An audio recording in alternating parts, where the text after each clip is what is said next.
Welcome back to my channel दोस्तों। एक बार फिर से हम आपके सामने हाजिर हुए एक नई वैकेंसी के साथ। ये वैकेंसी निकली है सतीश धवन स्पेस सेंटर इसरो की ओर से। दोस्तों यहाँ पे एक बड़ी अपडेट सामने आ रही है। यहाँ पे वैकेंसी को जारी कर दिया गया है। तो आइए हम इस वीडियो में जान लेते हैं ये वैकेंसी किस डिपार्टमेंट से और कौन से जगह से निकली हुई है और इसमें क्या क्या क्वालिफिकेशन मांगी गई है, कौन से ट्रेड वाले इसमें एलिजिबल रहने वाले हैं और आपका एज क्राइटेरिया कितना रहने वाला है, फॉर्म को कैसे अप्लाई करना है, एक एक चीज़ को देखेंगे दोस्तों। वीडियो लास्ट तक देखिएगा, आपके लिए बहुत इंपॉर्टेंट होने वाली है दोस्तों। सबसे पहले मैं आपको बता दूं, ये आपका गवर्नमेंट ऑफ इंडिया का स्पेस ऑर्गेनाइजेशन के अंतर्गत आता है, डिपार्टमेंट ऑफ स्पेस, जिसे हम इंडियन स्पेस रिसर्च ऑर्गेनाइजेशन के नाम से जानते हैं। बहुत छात्र इसके बारे में जानकारी भी रखते होंगे क्योंकि ये एक बहुत प्रेस्टिजियस जॉब है दोस्तों, और इसमें जॉब मिल जाए इससे अच्छा कुछ भी नहीं हो सकता है एक आईटीआई स्टूडेंट के लिए दोस्तों। तो मैं सबसे पहले आपको बता देता हूँ कि इसका डेट क्या रहने वाला है। तो ये डेट हमारे आज की डेट में 16/10/2025 को ये नोटिफिकेशन आउट हो चुका है दोस्तों। देख लेते हैं कि इसमें कौन से ट्रेड वाले एलिजिबल रहने वाले हैं। तो यहाँ पे सबसे ऊपर तो साइंटिस्ट असिस्टेंट की पोस्ट वगैरह है। तो हम थोड़ा सा नीचे स्क्रॉल करके आएंगे, हम देखेंगे कि बाकी जो है आईटीआई वालों के लिए कौन कौन सी पोस्टें निकली हुई हैं। थोड़ा सा और ऊपर हम कर लेते हैं। यहाँ पे इंजीनियरिंग, केमिकल, मैकेनिकल इंजीनियरिंग, तो काफ़ी डिग्रीज में यहाँ पे नौकरियों को निकाला गया है, आईटीआई हो, डिप्लोमा हो, बीटेक हो। फिलहाल हम आईटीआई की तरफ, आईटीआई की वैकेंसीज पे फोकस करेंगे। यहाँ से हम देखेंगे आईटीआई के सारे वैकेंसीज, यहाँ से आप देख सकते हैं, यहाँ से शुरू हो जाता है। ये है हमारा टेक्नीशियन बी दोस्तों। यहाँ देख सकते हैं name of the post technician B level 21,700 से 69,100, ये आपकी सैलरी रहने वाली है दोस्तों। सबसे पहला ट्रेड के बारे में हम बात कर लेते हैं। ये केमिकल डिपार्टमेंट में केमिकल काम करने के लिए वैकेंसी निकली है। 6 वर्क यहाँ पे 6 पोस्टें निकली हुई हैं, जिसमें आप देख सकते हैं अनारक्षित 3 पोस्टें हैं, आपकी 2 पोस्टें, अजा 1 पोस्ट निकली हुई, यानी कि अनरिजर्व की हमारी 3 पोस्टें, ओबीसी की 2 है, एसटी की 1 पोस्ट निकली हुई है। अब इसमें क्वालिफिकेशन की बात कर लें दोस्तों, तो यहाँ पे क्वालिफिकेशन आईटीआई मांगी गई है। आपको 10th पास होना चाहिए, उसके बाद आईटीआई होना चाहिए, NTC, NAC in any one of the following NCVT trade. कौन कौन सा ट्रेड है दोस्तों? केमिकल है, यहाँ अटेंडेंट ऑपरेटर है, इंस्ट्रूमेंट मैकेनिक है और मेंटेनेंस मैकेनिक केमिकल प्लांट।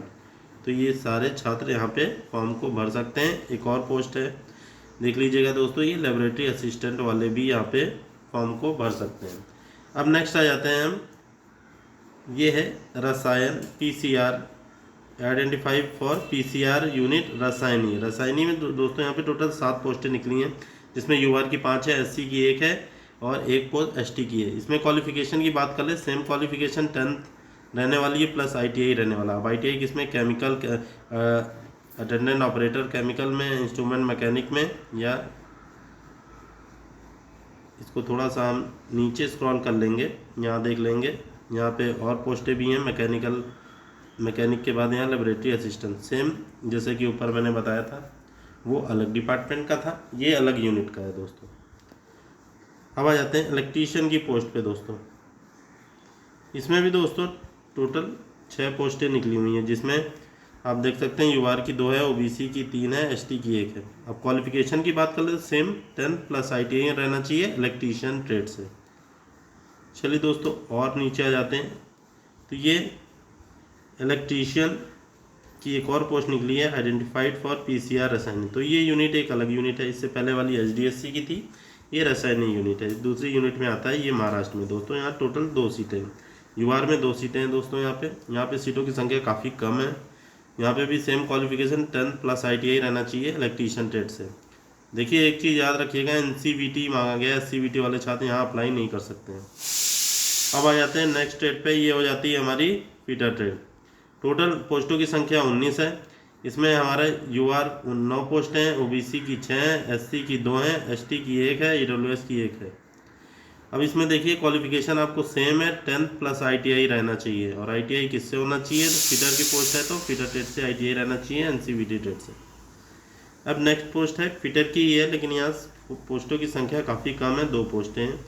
ये निकली है रसायनी डिवीज़न की ओर से फिटर की पोस्ट।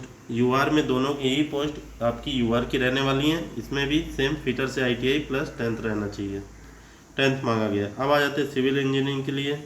ये डिपार्टमेंट हमारा सिविल इंजीनियरिंग का है। इसमें पोस्टों की संख्या टोटल 4 है। एक पोस्ट यूआर की है, ओबीसी की एक है, एससी की एक है, एसटी की एक है।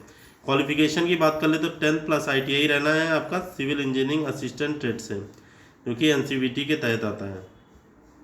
अब नेक्स्ट पोस्ट आ जाते हैं रेफ्रिजरेशन एंड एयर कंडीशनिंग से, जिसे RNAC बोलते हैं। इसमें पोस्टों की संख्या 5 है। टोटल यूआर की 2 सीट है, ओबीसी की 2 है, एसटी की एक पोस्ट निकली हुई है। क्वालिफिकेशन की बात कर ले तो यहाँ पे भी आपको 10th प्लस आईटीआई रहना चाहिए आपका RNC refrigeration and air conditioning trade से। अब आ जाते हैं हम नेक्स्ट पोस्ट की ओर। ये पोस्ट है हमारी पंप ऑपरेटर मैकेनिक। ये है पंप ऑपरेटर कम मैकेनिक की।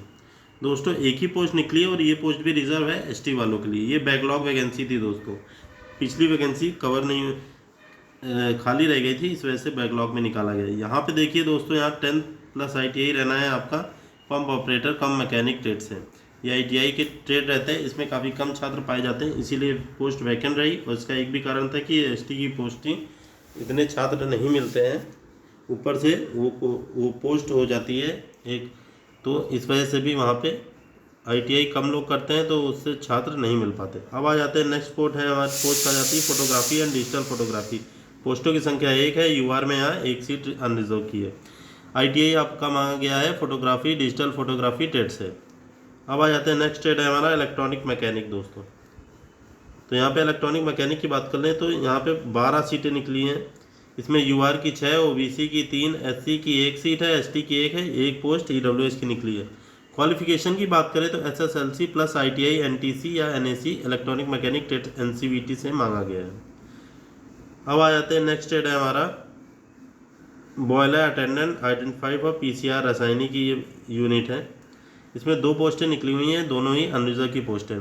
क्वालिफिकेशन आपकी आईटीआई रहने वाला है 10th प्लस आईटीआई, और आईटीआई आपका किससे फर्स्ट क्लास बॉयलर अटेंडेंट का सर्टिफिकेट होना चाहिए दोस्तों। फर्स्ट क्लास यानी कि 60% से ऊपर वाले को ही यहाँ मान्य किया गया है। अब आ जाते हैं नेक्स्ट पोस्ट है डीजल मैकेनिक की। अब ये जो डीजल मैकेनिक की पोस्ट है, एक ही पोस्ट निकली दोस्तों, और ये पोस्ट अनरिजर्व है, एक पोस्ट निकली हुई है। बाकी इसमें जो क्वालिफिकेशन मांगी गई है 10th प्लस आईटीआई रहना है आपका डीजल मैकेनिक से, तो ये चीज़ याद रखिएगा। एनसीवीटी के ही सारी ट्रेड यहाँ मांगे गए हैं। नेक्स्ट ट्रेड है हमारा इंस्ट्रूमेंट मैकेनिक, एक पोस्ट निकली, ये अनरिजर्व की पोस्ट है दोस्तों। क्वालिफिकेशन की बात करें तो आईटीआई या NTC NAC instrument mechanic trade, यानी कि इंस्ट्रूमेंट मैकेनिक से आपके पास आईटीआई रहना चाहिए। तो दोस्तों ये पोस्टें आपकी निकली हुई हैं। एक और पोस्ट है, ये है हमारी सिविल की पोस्ट है दोस्तों। सिविल डिपार्टमेंट की एक पोस्ट निकली है, ये पोस्ट ओबीसी के लिए रिजर्व है। क्वालिफिकेशन बात करें 10th प्लस आईटीआई रहना है आपका ड्राफ्टमैन सिविल से, आपका आईटीआई होना चाहिए। अब यहाँ पे बाकी पोस्टें जितनी भी पोस्ट थी मैंने आईटीआई की सारी कवर कर दी, बाकी डिफरेंट डिपार्टमेंट के लिए पोस्टें निकली हैं। अब आ जाते हैं हम यहाँ पे कुछ चीज़ें यहाँ पे लिखी गई थी, संक्षिप्त विवरण उसका मैं बता देता हूँ। ये था पीसीआर का आप नाम सुने तो पीसीआर का मतलब होता है प्रोपेलेंट एंड कॉम्प्लेक्स रसायनी, ये यूनिट का नाम रहता है, ये महाराष्ट्र में है। तो ऐसे ही काफ़ी यूनिट्स हैं यहाँ पे लिखे हुए हैं, उसको आप दे सकते हैं। जैसे एचडीएससी हो गया, SDSC SHAR Satish Dhawan space centre Sriharikota Andhra Pradesh का मतलब, वीएसएससी का मतलब Vikram Sarabhai space centre Thiruvananthapuram, LPSC liquid propulsion system Valiamala Kerala. ऐसे ही सारे यूनिट के बारे में लिखा रहता है, आप यहाँ से पढ़ भी सकते हैं। बाकी एड्रीन हो गया, यहाँ पे advance data processing institute Secunderabad Telangana, ये अलग अलग पोस्टों पे लिखा हुआ है। बाकी वैसे जो पीसीआर है प्रोपेलेंट रसायनी कॉम्प्लेक्स, ये प्रोपेलेंट कॉम्प्लेक्स रसायनी, ये हमारा महाराष्ट्र में है। तो इसके बारे में यहाँ पे दिया हुआ था, तो इसके बारे में मैंने आपको कवर कर दिया। अब आ जाते हैं जो इम्पोर्टेंट चीज़ें होती है मैं वीडियो में कवर कर देता हूँ, जिससे आपको दूसरा वीडियो देखने की ज़रूरत ही ना पड़े।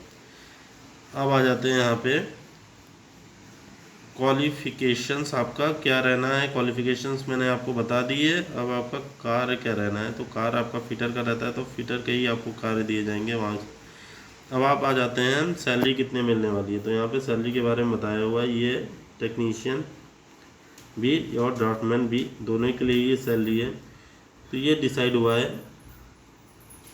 ₹33,635 यानी कि 33,635 पर मंथ आपको सैलरी मिलने वाली है, बेसिक पे plus DA, HRA and transport allowance इसमें इंक्लूड है। और एज की बात कर ले तो यहाँ पे आपकी एज 18 से 35 साल रखी गई है। अब दोस्तों इस फॉर्म की फ़ीस आप देख लीजिएगा, फीस मैं आपको बता देता हूँ। यहाँ लिखा फॉर पोस्ट 1 to 20 एंड 40। यहाँ पे फीस यहाँ पे आपको 500 रुपये रहने वाली, यहाँ से देख लेते हैं। सभी आवेदकों के प्रति आवेदन शुल्क की फीस आपको 500 रुपये आपको जमा करनी होगी। इसमें प्रोसेसिंग शुल्क केवल उन्हीं आवेदकों को वापस किया जाएगा जो लिखित परीक्षा में उपस्थित हुए हैं। बाकी 400 रुपये आपके अकाउंट में आएंगे। वो 400 रुपये कब आएंगे? जो आप लिखित परीक्षा में सम्मिलित होंगे यानी कि एग्ज़ाम में बैठेंगे। तो 500 रुपये फ़ीस आपको पे करनी होगी इसके एप्लीकेशन फ़ीस के तौर पे। बाकी आपको 400 रुपये रिफंड मिलेंगे। यहाँ इन्होंने बताया हुआ है 400 after deducting the application fee of 100 रुपये in respect of all other candidate. तो 500 रुपये आपके अकाउंट में वापस कर दिए जाएंगे। अब यहाँ पे बाकी SC ST कैंडिडेट को यहाँ पे छूट दी गई है, आप देख सकते हैं। यहाँ पे 500 रुपये यहाँ पे इन्होंने बताया 500 rupees I refund in full of candidate who are exempted from payment of application fees सभी को 500 ही देनी होगी। SC ST वाले कैंडिडेट भी देंगे, लेकिन 400 रुपये आपके वापस आ जाएंगे जनरल कैंडिडेट के लिए, और SC ST PWBD और एक्स सर्विसमैन और वुमेन कैंडिडेट के लिए 500 के 500 रुपये पूरे रिफंड कर दिए जाएंगे। ये चीज़ याद रखिएगा दोस्तों, आपके पूरे रिफंड होंगे जो SC ST PWBD और वुमेन कैंडिडेट हैं। बाकी कैंडिडेट के 400 रुपये वापस आएंगे। अब आ जाते हैं दस्तावेज, आपको कैसे कैसे फॉर्म को फिल करना है। बाकी कोई भी डाउट आता है तो कमेंट कर दीजिएगा, मैं उस पर वीडियो बना दूंगा। फिलहाल वीडियो ज़्यादा ही लंबी ना हो, इस वजह से मैं सारी चीज़ों को कवर नहीं करता हूँ। मैं वो इम्पोर्टेंट चीज़ें कवर करता हूँ जो आपके लिए काफ़ी ज़रूरी है। बाकी यहाँ सिलेबस के बारे में मैं आपको बता देता हूँ। तो सिलेबस आपका रहने वाला है टेक्नीशियन बी, डॉटमैन, ये सभी के बारे में। तो टेक्नीशियन बी के बारे में जो सिलेबस है मैं आपको बता देता हूँ। यहाँ पे 1.5 घंटे का एग्ज़ाम होने वाला है, जिसमें 80 क्वेश्चन आपसे पूछे जाने वाले हैं। इस 80 क्वेश्चन में 100 मार्क्स का पेपर होने वाला है और 100 अंक आपको दिए जाएंगे। एक क्वेश्चन का 1 नंबर है और 100 क्वेश्चन के 100 मार्क्स हैं। यहाँ पे स्किल टेस्ट की मैं बात कर रहा हूँ दोस्तों। बाकी रिटन एग्ज़ाम आपका 80 क्वेश्चन ही होने वाले हैं और हर क्वेश्चन पे 1 मार्क्स आपको दिया जाएगा और निगेटिव मार्किंग 1/3 है दोस्तों, ये चीज़ याद रखिएगा। ये देखिए यहाँ सिलेबस के बारे में पूरा बताया हुआ है कितने मार्क्स पे। तो ये जो पासिंग मार्क्स पे ही आपको पास होना है, बाकी स्किल टेस्ट आपका 100 मार्क्स का रहने वाला है। रिटन टेस्ट की बात करें तो यहाँ पे 80 MCQ क्वेश्चन आएंगे, 80 मार्क्स के रहेंगे। कितना टाइम दिया जाएगा आपको? 90 मिनट टाइम दिया जाएगा। नेगेटिव मार्किंग है कि नहीं? जी हाँ, बिल्कुल है। नेगेटिव मार्किंग 1/3 है, यानी कि हर 3 रॉन्ग क्वेश्चन पे 1 नंबर आपका पॉजिटिव का डिडक्ट कर दिया जाएगा। तो ये चीज़ याद रखिएगा। अब आ जाते हैं कि पास क्राइटेरिया कितना है। तो देखिए, किसी भी एग्ज़ाम में पास होने का कुछ क्राइटेरिया आजकल एग्ज़ाम में रखा जाता है। वैसे अनरिजर्व के लिए 32 नंबर हैं, 80 में से इनको लाने होंगे। बाकी कौशल स्किल टेस्ट में आपको 50% यानी कि आधे मार्क्स लाने होंगे, 50% मार्क्स, तभी आपको पास किया जाएगा। बाकी रिजर्व कैंडिडेट हैं, उनके लिए क्या है, 24 नंबर लाने होंगे 80 में से रिटन एग्ज़ाम में। बाकी स्किल टेस्ट में 40 नंबर ला के भी इनको पास कर दिया जाएगा। और ये नंबर आपके स्किल टेस्ट में 100 मार्क्स रहने वाले हैं। बाकी आपका जो प्रैक्टिकल होता है तो उसमें 1:5 के रेशियो में लोगों को बुलाया जाएगा। ये चीज़ याद रखिएगा, यानी कि अगर 10 सीट है तो उसके लिए 50 लोगों को बुलाया जाएगा। ये चीज़ आपको याद रखनी है। बाकी इम्पोर्टेंट चीज़ें मैंने आपके लिए कवर कर दी हैं।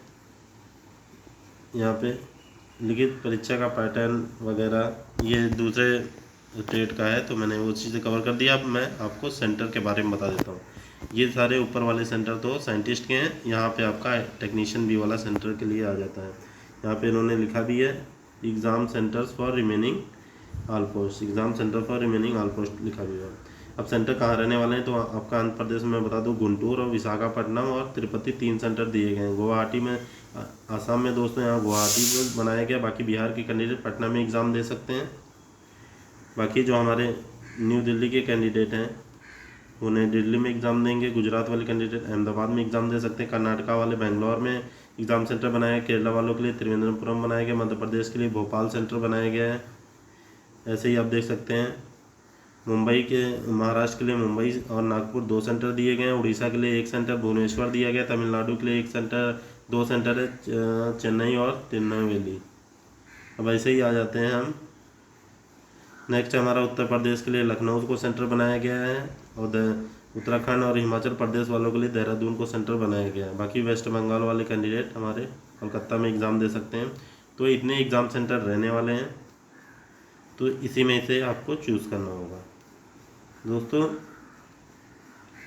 चीज़ों को जो मेन चीज़ें थे मैंने आपको कवर कर दी। मैं आपको एक बार फिर से लास्ट डेट दिखा देता हूँ। ओपनिंग डेट आपका 16 अक्टूबर से ये फॉर्म स्टार्ट हो चुका है और इसकी लास्ट डेट 14 नवंबर रखी गई है शाम के 5 बजे। कोई भी डाउट हो आप कमेंट करके पूछ सकते हैं। फिलहाल इन्होंने साइट भी बताई हुई जहाँ से आपको अप्लाई करना है।